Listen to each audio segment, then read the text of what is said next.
Dahil sobrang bored si Minu, nakiusap siyang sumama sa student council meeting. Pero agad siyang tinanggihan ni Jay at sinabing mag-isa lang siyang pupunta. Isinuot ni Jay ang hoodie niya at inilabas ang bisikleta. Bago siya umalis, sinabi ni Minu na babantayan na lang niya ang bahay, kaya sana ay bilhan siya ng ice cream pagbalik. Napabuntong hininga na lang si Jay sa sunod-sunod na pabor nito bago tuluyang umalis. Pagdating sa kape, may isang lalaking pilit nagpapapogi sa isang babae gamit ang mga cheesy pick-up lines. Mukhang umepekto naman ito pero naiilang ang mga tao sa paligid. Kasama rin doon si Dom at tahimik na kumakain habang iniisip na masarap pala ang mga pagkain sa kape. Sa isip ni Yuna, nagtataka siya kung bakit sumunod pa roon si Dom. Ilang sandali pa, dumating si Mia na wala ang kanyang salamin at mas maayos ang bihis kaysa dati. Nagulat sina Dom at Yuna dahil halos hindi nila ito nakilala. Tuwang-tuwa si Yuna at sinabing ibang-iba ang itsura ni Mia kapag naka-contact lenses. Nahihiyang tinanong ni Mia kung maganda ba talaga siya. Habang nag-uusap sila, sinubukan ulit ng isang lalaking mambola gamit ang corny niyang mga linya, pero agad siyang sinipa ng kasintahan niya dahil sa pambababae. Sa kabilang bahagi ng kape, may ilang estudyante mula sa ibang paaralan na napansin si Vinny. Pinag-uusapan nila ang kakaibang pulang mata nito at iniisip na baka colored contact lens lang iyon o bahagi ng kung anong costume. Narinig iyon ni Vinny kaya lumapit siya sa mesa ng mga ito at basta na lang uminom mula sa tasa ng isa sa mga estudyante. Pagkatapos ay malamig niyang tinanong kung nakakatawa ba ang itsura ng mata niya. Bago pa sila makasagot, binaliktad niya ang mesa at nagsimulang magwala, napatingin ang grupo ni Dom sa kaguluhan. Habang natataranta ang mga tao sa loob ng kape, binuhusan ni Vinny ng mainit na kape ang isa sa mga estudyante at inutusang ubusin ito. Pilit namang pinrotektahan ng biktima ang sarili gamit ang kanyang braso. Nang mukhang lalala pa ang sitwasyon, biglang may humawak sa kamay ni Vinny. Si Dom iyon. Tahimik ngunit matatag niyang sinabi na tama na iyon. Napatingin si Vinny kay Dom at tinanong kung ano ang problema nito. Nahulog ang tasa sa sahig habang nagsisigawan ang mga tao sa paligid at may ilan pang gustong tumawag ng pulis. Tinapik ni Vinny ang sombrero ni Dom at pinatalsik ito. Tila handa na ang dalawa para sa gulo, pero bago pa may mangyari, sumigaw si Yuna at inutusan si Dom na huwag gumawa ng kalokohan. Napabuntong hininga si Dom at umatras. Sa huli, walang suntukang nangyari. Habang paalis, inasar pa sila ni Vinny at sinabing itutuloy na lang nila yon sa ibang lugar. Pagkatapos ay umalis siya kasama ang mga kasama niya, pinulot ni Dom ang kanyang sombrero at muling isinuot ito. Sinabi niyang wala naman talaga siyang balak makipag-away at gusto lang niyang pigilan ang gulo. Kahit paano, pinuri siya ni Yuna dahil hindi siya nakipagsuntukan. Habang abala ang lahat sa kape, may isang magandang dalagang bagong dating sa Korea na nagngangalang Shelly. Habang naglalakad siya sa kalsada, napapalingon ang halos lahat ng tao sa kanya. May isang lalaki pang ang nahuling tumitingin habang kasama ang kanyang nobya, kaya agad siyang napagalitan nito. May ilang binata ring nag-uusap tungkol kay Shelly. Iniisip nilang isa itong modelo dahil sa sobrang ganda nito. Isa sa kanila ang nagyabang na kaya niyang makuha ang numero ng kahit sinong babae gamit lang ang kanyang itsura.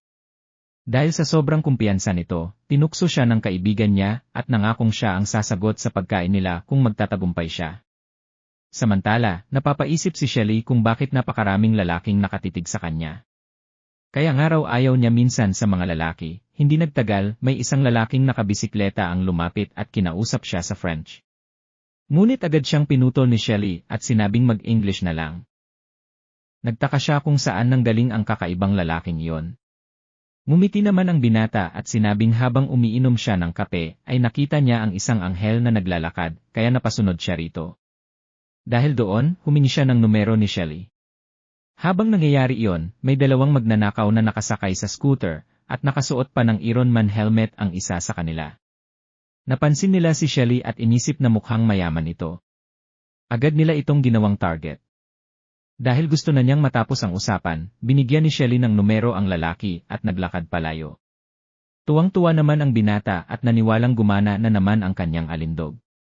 Ngunit nang tignan niya ang numero, sa kanya napagtantong niloko lang siya ni Shelly at peke ang ibinigay nitong contact number. Bigla namang dumaan ang dalawang magnanakaw at hinablot ang handbag ni Shelly bago mabilis na tumakas. Naiinis na pinakyuhan ni Shelly ang mga ito at sinigawang huminto agad. Kasabay nito, mabilis na nagbibisikleta si Jay sa kabilang kalsada. Habang dumaraan siya, napansin siya ni Shelly at nagtaka kung sino ang lalaking iyon. May nakita namang construction worker si Jay na nagpapahinga habang hawak ang kanyang helmet. Walang pag-aalinlangan, hiniram ni Jay ang helmet at agad itong isinuot bago lalo pang pinabilis ang pagpadyak sa kanyang bisikleta. Samantala, bumalik naman ang eksena sa kape kung saan nililinis ng mga empleyado ang kalat na iniwan ng gulo kanina. Naawa ang ilan sa mga estudyante dahil ibang tao pa ang naglilinis ng kaguluhang hindi naman sila ang may gawa. May isang lalaki pang nagyabang na kung nangyari iyon noong elementarya siya, baka siya pa raw ang nakipagsuntukan.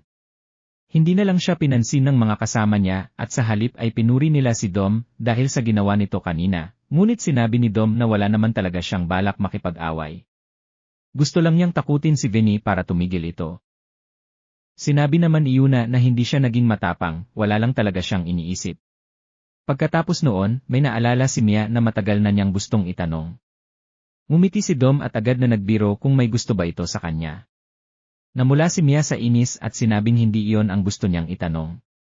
Sa halip, gusto lang niyang malaman kung bakit palagi itong may band-aid sa mukha at kung may peklat ba itong tinatakpan. Natakot si Dom nang mapunta sa kanya ang usapan. Nagtataka siya kung bakit gusto nilang malaman ang sikreto niya. Sinabi ni Yuna na malalaman din naman nila iyon balang araw. Dagdag pa niya, mukha raw siyang tanga kapag may band-aid sa mukha. Sumang-ayon naman si Mia at sinabing curious din siya. Dahil sa kakakulit nila, napilitan si Dom na sumuko. Dahan-dahan niyang tinanggal ang band-aid at sinabi na ipapakita na niya ang kanyang sikreto. Laking gulat ng lahat nang makita nilang may bigote si Dom. Napatanong ang mga babae kung paano siya nagkaroon ng bigot kahit high school student pa lang siya. Buong pagmamalaking inilabas ni Dom ang kanyang sikreto, isang espesyal na lotion na ginagamit niya para mapabilis ang pagtubo ng bigote. May isang lalaki pang nakiusap na makahingi kahit kaunti nito pero agad tumanggi si Dom. Anya, napakahirap daw makuha ng lotion na yon at nakuha pa niya ito sa black market. Nagtaka naman ang isang babae kung bakit kailangan pa niyang magpatubo ng bigote. Ipinaliwanag ni Dom na tumutulong siya sa part-time job ng kanyang ama. Nagtatrabaho siya bilang EA sa isang club, ngunit bawal ang mga high school student doon. Kaya nagpapatubo siya ng bigote para magmukhang mas matanda. Tinatakpan niya ito ng band-aid upang hindi mahalata ng mga guro. Doon naunawaan ni Mia kung bakit lagi siyang natutulog sa klase. May isa pang nagtanong kung ano ba talaga ang trabaho ng ama ni Dom para maisama siya sa ganoong lugar. Kinabahan si Dom at simpleng sinabing may pinamamahalaan itong organisasyon. Lumipat ang eksena sa airport kung saan kararating lang ng ama ni Dom sa Korea. Paglabas pa lamang nito, maraming tao na agad ang yumuko bilang paggalang. Biglang naalala ni Dom na ngayong araw nga pala ang pagbalik ng kanyang ama, may nagtanong kung isa ba itong government official o civil servant dahil may pinamamahalaan itong organisasyon. Nagkibit-balikat lang si Dom at sinabing pwede na ring ganoon ang isipin nila. Samantala, nagpresintang kumuha ng kape si Mia para sa lahat. Habang papunta siya sa counter, may isang photographer na nakaupo rin sa kape ang palihim na kumuha ng litrato niya at mumiti matapos makita ang resulta. Habang nangyayari iyon, nasa labas naman si Jay at mabilis na hinahabol ang mga magnanakaw na tumangay sa bag ni Shelly. Nagtatawanan ang mga magnanakaw habang iniisip na jackpot ang nakuha nila. Nang mapansin nilang may humahabol sa kanilang siklista, inutusan nila ang driver na bilisan pa. Pinagtawanan nila si Jay at sinabing imposibleng mahabol ng bisikleta ang isang motorsiklo.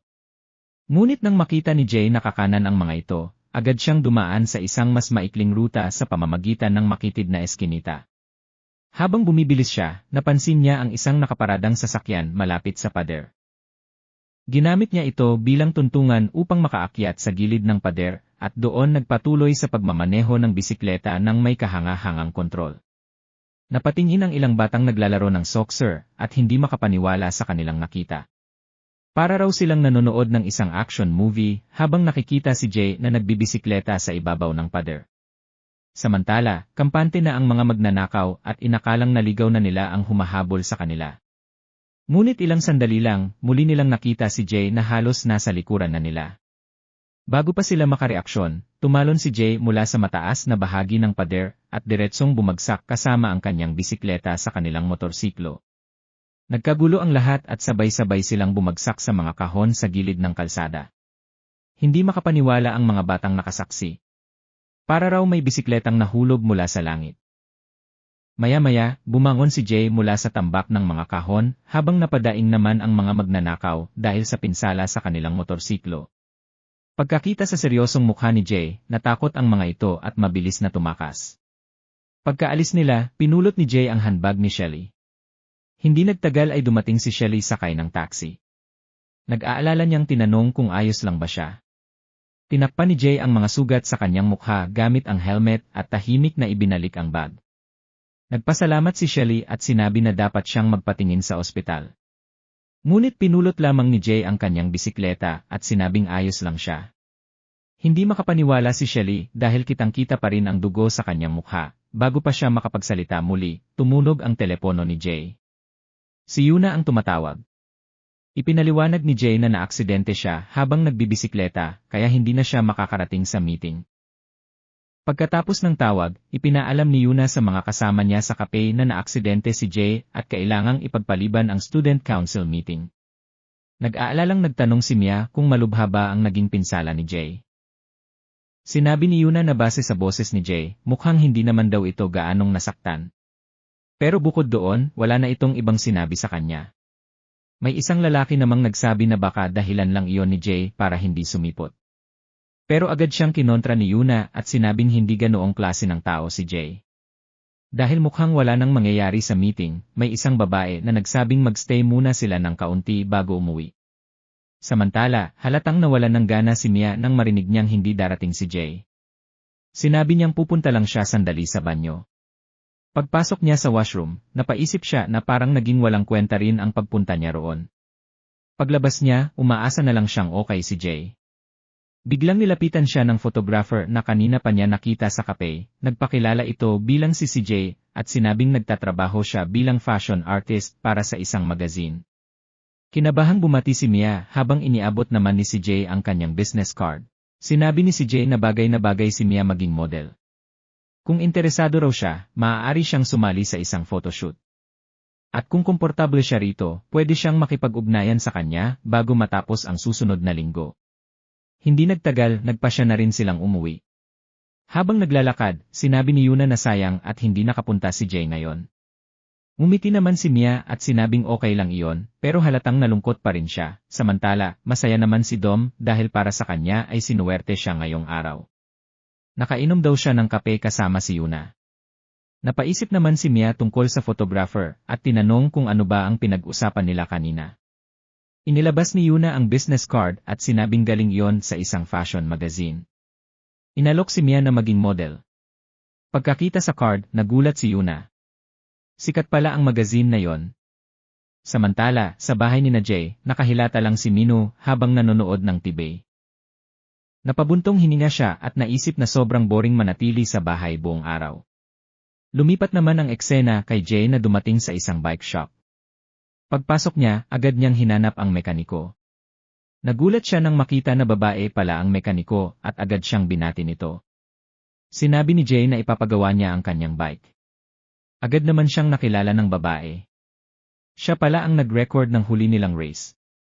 Tinanong siya nito kung hindi ba siya naaalala at saka naglabas ng first aid kit. Nilagyan niya ng gamot ang mga sugat ni Jay at sinabing ayos na yon. Pero sinabi ni Jay na hindi naman siya pumunta roon para magpagamot kundi para ipaayos ang bike niya. Napailing si Harry at sinabing grabe talaga ang naging damage ng bike niya.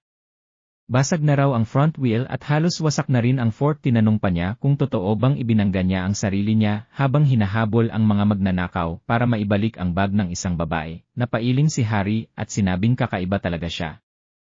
Habang naghihintay, napatingin si Jay sa isang larawan na nakasabit sa pader. Larawan iyon ng kanyang tiyuhin. Naalala niya noong bata pa siya at napapanood niya ito sa RI. Isa itong cycling champion at isa sa pinakamahusay na rider sa bansa. Naalala rin niya ang isang pag-uusap nila noon. Tinanong siya ng kanyang tiyuhin kung ano ang pangarap niya sa buhay. Agad namang sumagot ang batang si Jay na gusto niyang maging doktor. Ngunit sinabi ng kanyang tiyuhin na parang pangarap iyon ng kanyang mga magulang, hindi ng sarili niya. Gusto niyang malaman kung ano talaga ang nais ni Jay. Pero sinabi ni Jay na wala naman siyang ibang gustong gawin. Estudyante siya at kailangan lang niyang mag-aral gaya ng sinasabi ng kanyang mga magulang. Ngumiti ang kanyang tiyuhin at sinabing mahalaga naman talaga ang pag-aaral. Pero kung may makita siyang bagay na talagang magaling siya, dapat niya iyong subukan. Nagtaka si Jay sa ibig nitong sabihin, kaya tinanong niya kung ano naman ang pangarap nito. Ngumiti ang kanyang tiyuhin at sinabing gusto niyang maging pinakamahusay sa buong mundo. Makalipas ang ilang taon, nakita ni Jay sa Ri na natupad na nito ang pangarap. Nanalo ito sa isang malaking cycling race habang ipinapahayag ng commentator na iyon ang unang pagkakataon na may Korean cyclist na nagkampiyon sa naturang kompetisyon. Dahil doon, sobrang bilis ng tibok ng puso ni Jay habang pinapanood iyon. Pero agad siyang pinatigil ng kanyang ina at pinabalik sa pag-aaral. Bumalik siya sa kasalukuyan nang magsalita si Harry. Tinanong siya nito kung kilala ba niya ang lalaking nasa larawan. Ipinaliwanag ni Harry na isa itong sikat na national cyclist na maraming beses nang nagkampiyon at minsan pang nanalo sa international stage. Ayon sa kanya, halos lahat ng cyclist ay nangangarap maging katulad nito. Muli niyang tinanong si Jay kung kilala niya ito. Tahimik na sumagot si Jay. Tiyuhin niya yon. Biglang lumiwanag ang mukha ni Harry at sinabing alam na niya kung bakit pamilyar ang bike na yon. Paliwanag niya, iyon daw ang bike na ginamit ng kanyang tiyuhin bago ito naging professional cyclist. Karaniwan daw na binibigyan ng pangalan ng mga cyclist ang kanilang bike, at nakasulat pa rin doon ang pangalan ng tiyuhin ni Jay. Nagtaka si Jay kung paano niya nalaman ang lahat ng iyon. Ngumiti si Harry at sinabing isa siyang malaking fan ng kanyang tiyuhin. Pagkatapos suriin muli ang bike, sinabi niyang aabutin ng 2 araw bago ito maayos. Tumango si Jay at sinabing babalikan na lang niya ito kapag tapos na. Pero bago siya makaalis, may ipinakitang poster si Harry. Ipinaliwanag niya na may malaking cycling competition na iho-host ng League of Street ngayong buwan.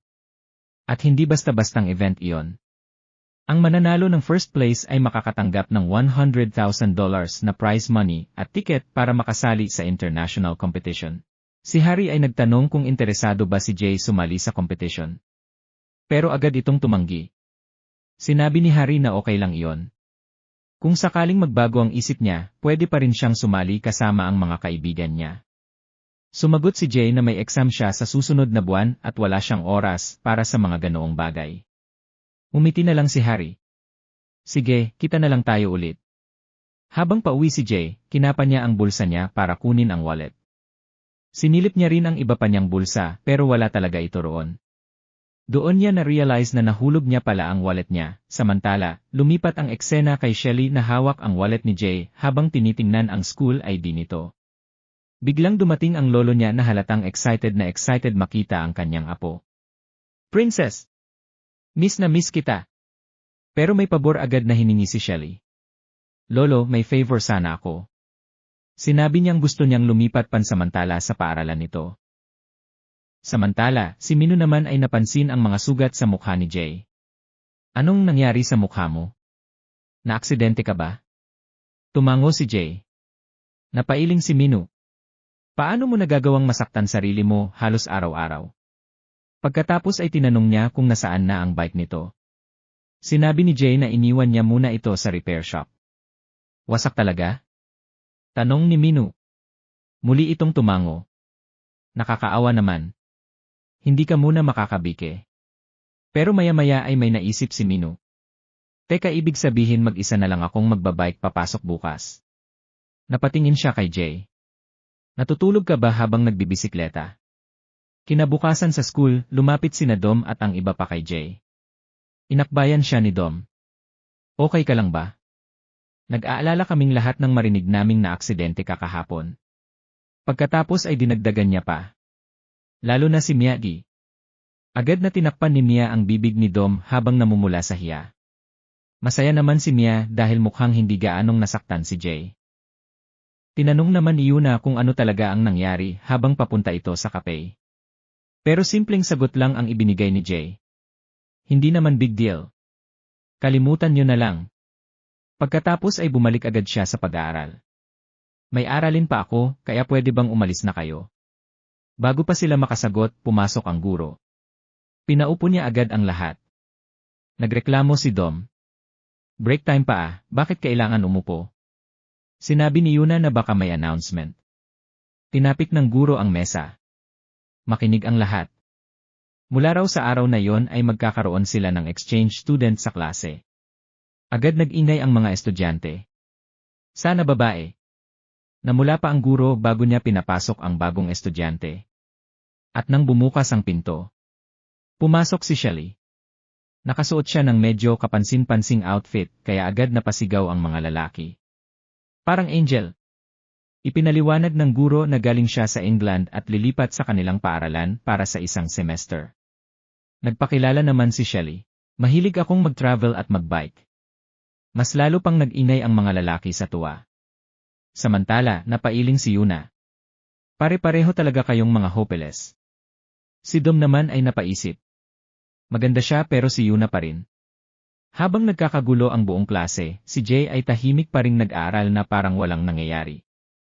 Napatingin si Shelly sa kanya. At agad niya itong nakilala. Sa labas naman ng classroom, napadaan ang security guard at principal. Nagtaka sila kung bakit sobrang ingay. Nang silipin ng principal ang loob ng classroom, napansin niyang halos lahat ng lalaki ay nakatitig kay Shelly. Napabuntong hininga siya. Bakit parang mga gutom na lobo itong mga batang ito? Sa loob ng classroom, sinabi ng guro na maglalaan siya ng upuan para kay Shelly. Pero umiling ang babae. Ako na po ang hahanap. Naglakad siya sa gitna ng classroom habang sinusundan ng tingin ng lahat, nilampasan niya ang maraming estudyante.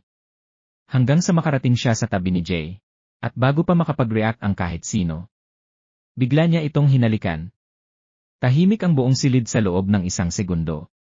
Pagkatapos, sumabog ang classroom sa ingay. Ano? Paano nangyari yon? Bakit yung nerd? Maging ang principal sa labas ay halos himatayin sa nakita. Anong nangyayari? Hindi siya makapaniwala sa nasaksihan niya. Maging ang mga estudyante sa kabilang classroom ay lumabas para tingnan ang gulo. Napakapit ang principal sa pader. Hindi kailanman naging interesado si Shelly sa mga lalaki kaya paano nangyari ito. Halos mawalan siya ng malay habang sinalo naman siya ng guard. Sa loob ng classroom, napaiyak pa ang guro. Ano ba nang ginagawa niyo sa school? Samantala, pinunasan ni Jay ang labi niya at malamig na nagtanong. Bakit mo ginawa yon? Sumagot si Shelly, hindi kasi kita na thank you nang maayos noong ibinalik mo ang bag ko. Pagkatapos ay ibinigay niya ang wallet ni Jay. Nahulog mo ito. Maya-maya ay hinarap niya ang estudyanteng nakaupo sa tabi ni Jay. Pwede ba tayong magpalit ng upuan? Gusto kong dito umupo. Nag-alinlangan sandali ang lalaki pero agad din siyang tumayo. Hindi magandang humarang sa relasyon ng dalawang tao. At kusa niyang ibinigay ang upuan. Samantala, si Yuna ay napatingin kay Shelly. Doon niya naisip na baka kaya hindi nakapunta si Jay sa meeting ay dahil sa babaeng iyon. Sa kabilang banda, parang gumuho naman ang mundo ni Mia habang nakikita niyang unti-unting napapalapit si Shelly kay Jay. Kasabay nito, naglalakad naman si June sa hallway habang nagbabasa ng poster tungkol sa cycling tournament. Biglang may dalawang taong humarurot sa tabi niya. Isa rito si Minu. Nasaan yung nerd na yon? Nagulat si June. Minu. Sinabi niyang may gusto sana siyang sabihin. Pero umiling si Minu. Wala akong oras dyan. Narinig ko na may bagong exchange student sa klase at hinalikan daw niya si Jay. Napahinto si June. Mukhang ibang klaseng school drama pala ang pinagkakaabalahan ni Minu ngayon. Habang papunta siya sa classroom, naisip niya na saka na lang niya sasabihin ang tungkol sa tournament. Alam kasi niyang sasali rito si Monster 13 kaya balak din niyang sumali. Makalipas ang ilang sandali, dumating si Minu sa classroom habang hinihingal. Nasaan ang nerd na yon? Samantala, napapalibutan naman si Jay ng mga kaklase niya. Akala namin puro aral ka lang. May tinatago ka palang skills sa pagde-date. Official ka ng kaaway naming lahat. Habang nagkakagulo ang mga lalaki, nilapitan naman ng mga babae si Shelly at pinuri ang buhok nito. Tinanong din nila kung paano niya nakilala si Jay. Biglang sumulpot si Minu. Ako si Minu mula sa class 3. Napatingin si Shelly sa kanya at halatang iniisip kung sino ba ang mga werdong ito. Lumapit naman si Minu kay Jay at tinapik ito sa balikat. Eon popular, pwede ba tayong mag-usap sandali? Sumagot si Jay. Busy ako. Pero hinila na siya ni Minu. 1 minuto lang. Habang pinapanood sila ni Shelly, napangiti siya. Para bang nakatingin siya sa knight in shining armor niya. Pagkalabas nila, agad tinanong ni Minu si Jay. Hindi ko in-expect na mauuna ka pang magka-girlfriend. Gaano na kayo katagal? Napailing si Jay, hindi kami nagde-date. Nagulat si Minu, bakit ka hinalikan? Sumagot si Jay. Siya ang lumapit at gumawa noon. Mas lalo pang naguluhan si Minu. Tapos wala kang sinabi. Pagkatapos ay may nabanggit siyang hindi niya dapat nasabi. Halos magkasama na nga kayong dalawa sa bahay nitong mga nakaraan. Bigla siyang natigilan. Napagtanto niyang may mali siyang nasabi. Tahimik ang paligid sa loob ng ilang segundo. Pagkatapos, iyan. Magkasama silang nakatira. Agad kumalat ang tsismis sa classroom. May mga babaeng napaisip kung baka gusto ni Minu ang mga lalaki kaya siya galit na galit kay Jay. Ha? Ang iba naman ay nandidiri sa ideyang magkasama sa bahay sina Minu at Jay. Piliting nagpapaliwanag si Minu. Hindi ganon yon. Pero huli na ang lahat. Kumalat na ang tsismis. May isang estudyante pang ang naisipang i-post agad ito sa school news. Samantala, may isang creepy na estudyanteng lumapit kay Shelly at lihim na inaamoy ang buhok nito. Ngunit isang suntok lang ang tinanggap niya at lumipad palayo. Napatingin si Shelly kay Jay at napaisip. Ang sikat pala niya. Sa likuran naman nila sumingit si Dom. Hoy, paano niyo ako naiwan? Kasama rin ako sa bonding niyo ah. Bigla namang tumayo si Mia napansin iyon ni Yuna. Anong nangyari? Walang imik na lumabas si Mia ng classroom at naglakad sa hallway. Habang naglalakad, naalala niya ang nakaraan, noon, binubuli siya ng ilang babae at sinisira pa ang salamin niya. Tingnan mo nga. Mukha siyang double battery. Napaka-loser. Tahimik lang siyang nakatayo noon habang pinagtatawanan. Hanggang sa may lumapit sa kanya. Si Jay. Tinanong siya nito. Anong grado ng mata mo? -1. Pagkatapos ay inabot ni Jay ang sarili nitong salamin. Halos pareho tayo. Makakakita ka rito. Nagulat si Mia. Ikaw? Umiti si Jay at naglabas ng isa pang salamin. Madalas ko kasing mabasag ang akin, kaya may extra ako lagi. Mula noon, hindi na niya makalimutan si Jay. Hindi ito mahusay magpahayag ng damdamin, pero mas mabait ito kaysa sa iniisip ng karamihan. At doon nagsimulang mahulog ang loob niya rito. Gusto niya sanang sabihin kung gaano niya ito kagusto. Pero dahil sa mga naranasan niyang pambubuli noon, wala siyang lakas ng loob na gawin yon. Kinagabihan, naglalakad pa uwi si Jay nang tawagin siya ni Minu na nerd. Lalo lang nainis si Jay sa kanya. Ipinakita ni Minu ang poster na iniwan ni June sa kanyang desk.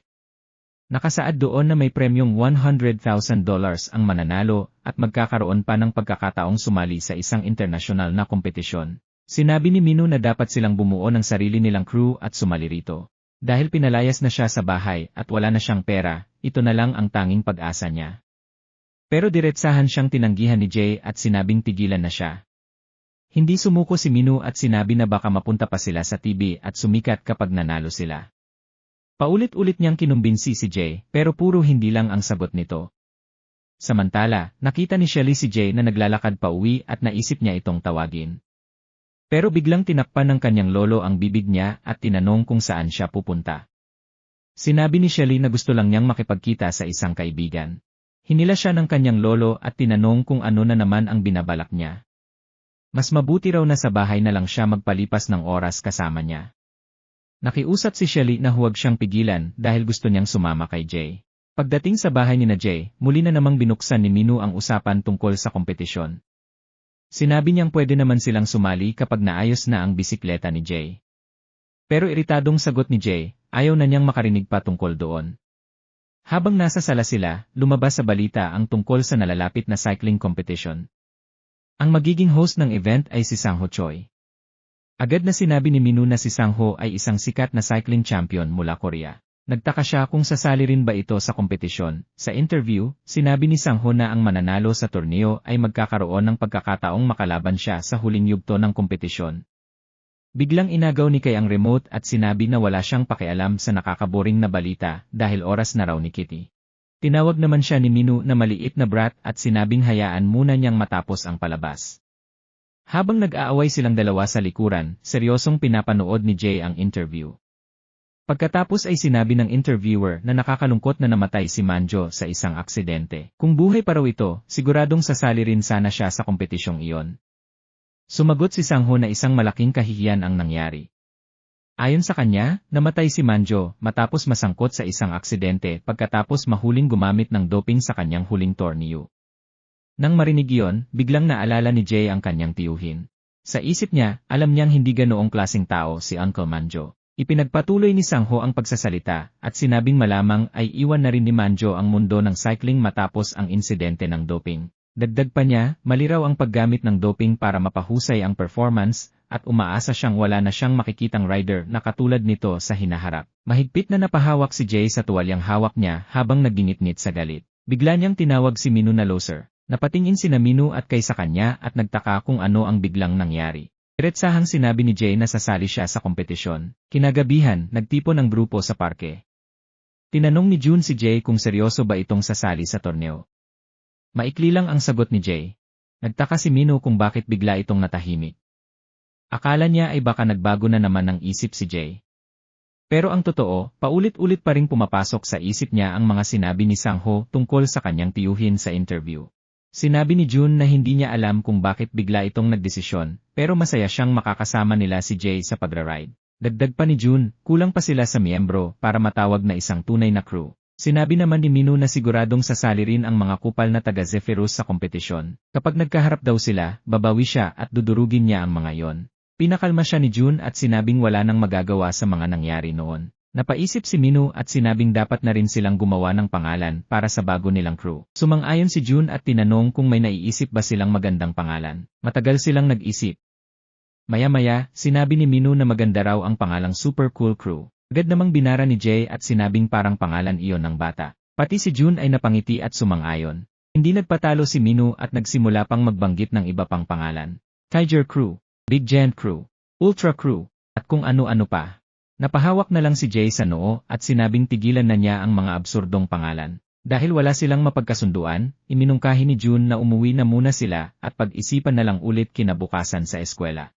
Napabuntong hininga si Jay at sinabing ayaw niyang mapabilang sa isang crew kasama ang ganitong klaseng dimwit. Pero si Minu, pursigido pa rin sa Super Cool Crew. Kinabukasan sa paaralan, nagtuturo ng English ang guro, habang si Minu naman ay walang pakialam sa leksyon at abalang-abala sa pag-isip ng pangalan para sa crew. Sa isip niya, ito na yata ang pinakamahirap na pinag-isipan niya sa buong buhay niya. Pagkatapos ng klase, muling nagsama-sama ang tatlo para mag-isip ng pangalan. Sinilip ni Jay ang notebook ni Minu at hindi makapaniwala. Tinanong niya kung iyon lang ba talaga ang mga naisip nito buong gabi. Kampanting sinabi ni Minu na mukhang wala na silang choice kundi gamitin ang Super Cool Crew. Napailing si Jun at naalala kung paano pinangalanan ni Minu ang dati nilang crew na Zephyrus dahil lang may napanood itong anim noon. Habang nag-uusap sila, lumapit si Shelly at nagtanong kung ano ang pinagkakaabalahan nila. Nang malaman niyang bumubuo sila ng bike crew, agad niyang sinabi na gusto rin niyang sumali. Nagulat sina Minu at Jay sa narinig nila. Samantala, maingat namang sinabi ni Jun na maaaring maging delikado ang kompetisyon para sa isang babae. Pero sinabi ni Minu na welcome sa crew ang isang magandang babae gaya ni Shelly. Ang kailangan lang daw nito ay pumadyak at siya na ang bahala sa iba. Tinanong niya kung marunong ba itong magbisikleta. Ngumiti si Shelly at sinabing mas magaling pa siyang rider kaysa kay Minu. Sa loob naman ng classroom, napansin ni Yuna na parang matamlay si Mia simula pa kahapon. Tinanong niya kung may problema ba. Sumagot si Mia na wala naman, hindi lang talaga siya gaanong maganda ang pakiramdam. Biglang dumating si Dom at sinabing dapat silang makinig ng hip-hop para bumalik ang energy nila. Agad siyang sinagot ni Yuna at sinabing hindi maganda ang pakiramdam ni Mia, kaya dalhin niya na lang sa iba ang nakakainis niyang music. Sa labas ng classroom, nagmumungkahi naman si Minu ng pangalan para sa bagong crew. Pabirong sabi niya, bakit hindi na lang Goddess and her boy toys? Napailing si Jun at naisip na mas lalo talagang bumobobo si Minu kapag may magandang babae sa paligid. Maya-maya, napansin sila ni Dom. Nagtaka siya kung bakit naghahangout silang lahat nang hindi siya kasama. Akala raw niya ay close na sila pagkatapos ng nangyari sa kwarto ni Jay noong nakaraan. Napalingon si Shelly at agad na nagtanong kung ano ba ang ginawa nila sa kwarto ni Jay. Pagkarinig noon, lalo namang nagselos si Mia. Tahimik siyang umalis habang tinatanong ni Yuna kung ayos lang ba siya. Pagsapit ng hapon, nagtipon-tipon sila sa rooftop habang in-enjoy ang tanawin. Tinanong ni Minu si Dom kung bakit nandito pa rin ito. Sabi ni Dom, gusto rin niyang sumali sa biking crew nila. Tinanong siya ni Minu kung may bike ba siya. Sumagot si Dom na balak pa lang niyang bumili sa isang sikat na online site. Sinabi ni Minu na saka na sila mag-uusap kapag may bike na talaga siya. Nagbigay naman ng suggestion si June. Dahil taga Sunny High sila, bakit hindi na lang Sunny Crew ang pangalan? Pero sabi ni Minu, medyo corny pakinggan. Sumingit si Shelly at sinabing sobrang hina talaga nila mag-isip ng pangalan. Hindi nila alam, nakasilip pala ang principal sa likod ng pader. Pagkakita niya kay Shelly kasama ang grupo, napakuyom siya ng kamao sa inis. Hindi niya maintindihan kung bakit palaging katabi ng apo niya ang batang iyon. Napansin din niyang matagal na niyang hindi nakikitang ganoon kasaya si Shelly. Biglang may insektong lumipad sa harap ni Dom. Sabay na napasigaw sina Dom at Minu sa gulat. Sabi ni Minu, mukhang hummingbird iyon. Pero itinama siya ni June. Ayon kay June, bihira ang hummingbird sa Korea. Malamang daw ay hawkmoth iyon, isang insektong madalas mapagkamalang hummingbird dahil halos magkapareho ang itsura nila. Dagdag pa niya, ang hummingbird ay kayang ipagpag ang mga pakpak nito nang humigit kumulang 90 times bawat minuto. Napatanga si Minu sa narinig. Naisip niya kung gaano kaya siya kabilis kung kaya rin niyang pumadyak ng 90 times bawat minuto. Pakiramdam niya, baka mas mabilis pa siya sa isang motorsiklo. Biglang napaisip si Minu, paano kaya kung pumadyak sila na parang hummingbird? Napatingin sina June at Shelly sa kanya, at inulit ang salitang hummingbird na parang may tanong. Si Dom naman ay nagtatakang nagtanong kung bakit puro humming ang pinag-uusapan nila. Habang nangyayari iyon, iba't ibang riders naman ang naghahanda para sa nalalapit na kompetisyon. Gahanda na rin si Monster 13. May isang babaeng naninigarilyo na interesado ring sumali. May isa namang hambog na rider na kumpiyansang kaya niyang talunin ang lahat gamit ang paborito niyang bike. Pati si TJ ay balak ding sumali sa paligsahan. At para sa kanya, mukhang magiging sobrang saya nito. Later that evening, Jay and Maya are cleaning the blackboard. Medyo kabado si Mia habang tinatanong si Jay kung nakikipag-date ba siya kay Shelly. Napatingin si Jay at tinanong kung anong pinagsasabi niya. Sabi ni Mia, usap-usapan kasi sa buong school na nakikipag-date daw siya sa isang foreigner, kaya curious lang siya. Sabi ni Jay, hindi sila nagda-date. Tinanong pa niya kung sino ang nagpapakalat ng ganoong nonsense. Napahinga si Mia ng maluwag at sinabing wala na, forget it na lang. Tinanong naman niya kung gumagawa ba sila ng crew kanina. Sumagot si Jay na, bubuo sila ng biking crew. Natuwa si Mia at sinabing ang saya pakinggan nun. Tinanong niya kung ano ang pangalan ng crew. Sagot ni Jay, Hummingbird. Sinabi ni Mia na ang cute ng pangalan. Tinanong niya kung may logo na ba sila o emblem. Kung wala pa, pwede raw siyang gumawa. Sabi niya, gusto niya talagang mag-design after graduation, kaya practice na rin ito. Pumayag si Jay at nag-thank you. Namula si Mia at natuwang narinig iyon. Sabi ni Jay, mag-impake na sila at uwi na. Bago umalis, may tanong pa si Mia. Balak daw niyang bumili ng bike soon at kung pwede ba siyang turuan ni Jay. Sagot ni Jay, tuturuan niya siya kapag may free time after school. Pumunta si Jay sa bike shop. Sinalubong siya ni Harry. Diretso agad si Jay sa tanong kung ready na ba ang bike niya. Sagot ni Harry, medyo late daw siya dumating kaysa inaasahan. Samantala, umuwi si Dom at sinalubong siya ng tatay niya. Inaaya siya nitong uminom at makipag-usap. Sabi ni Dom, pagod siya at may gagawin pa. Tinanong siya ng ama niya kung hindi ba siya pwedeng maging mas masaya man lang kapag umuwi siya. Medyo nalungkot ito at inakbayan pa siya. Bigla rin itong tinanong kung may nililigawan ba siya sa school. Sagot ni Dom, baliw ba siya, wala siyang ganun, sabi ng ama niya, hindi siya kasing malalapitin ng mga ahbab noong kabataan niya at dapat ma-enjoy ni Dom ang pagiging bata habang may oras pa. Tinanong din niya kung may nananakit ba kay Dom. Sumingit ang kapatid ng ama niya at sinabing tantanan na ang bata at kumain na lang sila. Tinanong ni Dom kung pwede siyang bigyan ng bike para makapag-exercise. Napatanong ang ama niya kung bakit biglang bike. Tinanong niya ang tauhan kung magkano ang bike na yon. Sabi, mga $50 daw ang decent na bike. Kumuha siya ng pera at binigay kay Dom. Sabi niya, bumili siya ng maayos na bike. Nagulat si Dom at akala niya joke lang. Pagkatapos, nag-search si Dom online. Lahat ng bike mahal, naisip niya, kahit fake sneakers mas mahal pa sa $50. Bigla siyang nakakita ng bike na $100.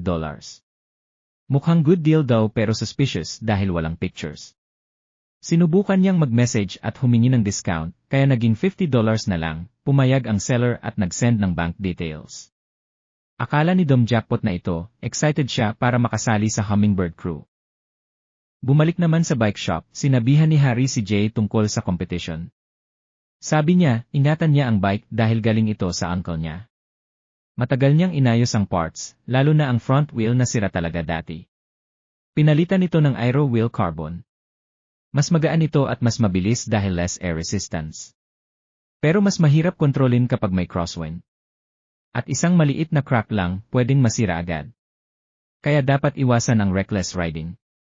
Tinanong ni Jay kung magkano yung bayad sa repairs at sa wheel set. Sabi ni Harry, yung aero wheel daw, nakatambak lang sa corner at hindi ginagamit, so pwede na niyang kunin.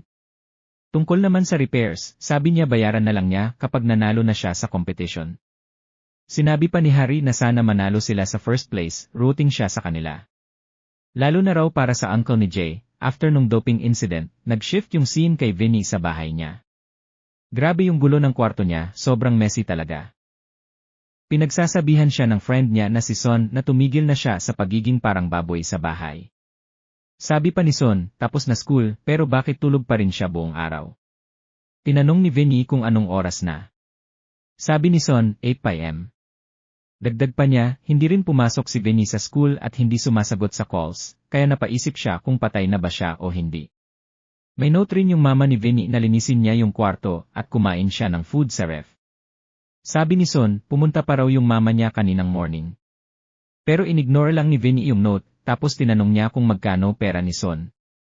Sabi ni Son, around $10 lang. Sabi ni Vinny, what am I supposed to do with that? Mauubos lang yan sa cigarettes and drinks. Sabi ni Son, baka ma-expel siya ng homeroom teacher kung tuloy-tuloy yung pag-absent niya, so pumasok na siya bukas. Sabi ni Vinny, olatsa. Talaga ebas na lang ako. Next day sa school, pinapagalitan si Vinny ng teacher. Pinapalo siya habang sinasabi na hindi playground ang school. Sabi ng teacher, hindi siya makakagraduate kung hindi siya magbabago at tumigil sa ginagawa niya. Tinanong siya kung anong klase siyang tao na pumapasok ng walang bag. The teacher gets annoyed with Vinny and tells him to get up. Sinisigawan niya si Vinny habang sinasabi na ginagawa niyang basura ang school. Sabi pa niya, one more mistake lang daw niya and he will get expelled. Tinatawag pa niyang stupid yung hair color ni Vinny and nagtatanong kung bakit may freak na katulad niya napunta sa school nila. Naiirita na si Vinny habang sinasabi ng teacher na sisira lang siya sa image ng school kung makagraduate pa siya dito. Biglang nabangga ng teacher si Son. Tumingin siya sandali, nakita niya si Son na seryoso lang ang mukha habang dumadaan. Nagbulong yung teacher na mga useless punks daw tulad niya dapat hindi pinapayagan sa school. Tinanong ng friend ni Vinny kung okay lang siya, pero hindi sumagot si Vinny. Tumingin siya sa paligid at nakita niya yung ibang students na nakatingin sa kanya. Pag napansin sila ni Vinny, bigla silang pumasok sa classroom na parang natakot. Iniisip nila na sira sila ngayon kasi nakita sila ni Vinny. Pumasok si Vinny sa classroom nila at malakas na sinara yung pinto. Sinabi niya sa mga kupal na lumabas yung mga nakatingin sa bintana kanina. Nalito yung buong class kung sino yung nakaasara ni Vinny na tinatawag na top dog ng school. Sabi ni Vinny, lumabas kayo dito habang mabait pa ako. May isang boy na nagsorry, sinabing tumingin lang siya sa labas ng window. Biglang lumapit si Vinny habang may hawak na upuan. Hinampas niya yung boy gamit yung chair at sinabing wala siyang pake sa sorry niya. Nag-shift yung scene sa school ni Jay. May poster na kumalat tungkol kina Minu at Jay na nagde-date daw, at si Shelly daw girlfriend ni Jay. May mga boys na kinukuha picture ni Shelly at sinasabing ang hot niya, si Shelly naman kausap yung father niya. Sabi niya gusto niyang mag-bike riding doon, at kung pwede daw padalhan siya ng cycle. Nag-thank you siya kasi pumayag yung father niya sa condition. Si Dom naman nasa phone, mukhang bad trip habang iniisip na may gumagawa ng kalokohan at hindi sumasagot sa calls niya. Si Yuna nagtaka kung bakit yung dork na yun laging nasa phone na mukhang inis. Si Mia naman gumagawa ng logo design para sa Hummingbird Crew. Tinanong siya ni Yuna kung bakit siya nag-drawing habang lunch. Sabi ni Mia, gumagawa siya ng design. Tinanong ni Yuna kung logo ba yun. Sinabi rin ni Yuna na tapos na kumain sina Minu at Jay at lumabas na may bike. Tinanong niya kung alam ni Mia kung saan sila pumunta. Sabi ni Mia, baka daw nag-submit sila ng application sa competition. Sabi ni Yuna, kung ganun, obvious naman pala kasi magkasama na sila lagi. Biglang sinabi ni Mia na tapos na. Nagising si Yuna mula sa pag-idlip, tapos nakita niya yung logo at naisip na okay pala. Nag-shift sa labas ng post office si Jay at Minu. Tinanong ni Jay kung kailangan pa talaga siyang isama para mag-mail lang ng application. Sabi ni Minu, same team sila so dapat sabay sila lagi. Binibiro pa niya si Jay na baka gusto niya na mag-aral na lang habang siya yung gumagawa ng lahat. Sabi ni Jay, stop talking, hurry up, sayang oras. Sabi ni Minu, kakain muna sila bago umalis, pero ayaw ni Jay. Sabi niya, kumain na lang daw mag-isa si Minu. Naiisip ni Minu na walang kompromis talaga yung taong to. Biglang may napansin si Minu na weird guy na may bike. Tinitigan niya at tinanong kung anong problema nito. Yung guy yakap yung bike niya at tinatawag itong sweet saan. Sabi niya babalik siya agad, tapos hinalikan pa yung bike. Nilok niya yung bike at sinabing ingatan niya para walang makakuha. Na-creep out si Minu at naiisip niya na mas weird pa pala ito kaysa inaasahan niya. Kahit picture pa lang ng paghalik sa bike, kinikilabutan na siya. Sabi ni Jay, kailangan na nila umalis. Sabi ni Minu, alis na sila. Biglang tinawag sila nung weird guy. Tinanong kung ano raw sinabi nila. Sabi ni Minu, ha? Kami ba kinakausap mo? Nagalit yung guy at tinanong kung tinawag ba nilang stupid yung Nissan niya. Sabi niya, paano daw nila na-insult yung Nissan niya? Tinawag niyang bastard si Minu at sinabing bawiin niya yung sinabi niya. Na-realize ni Minu na otaku freak pala itong tao.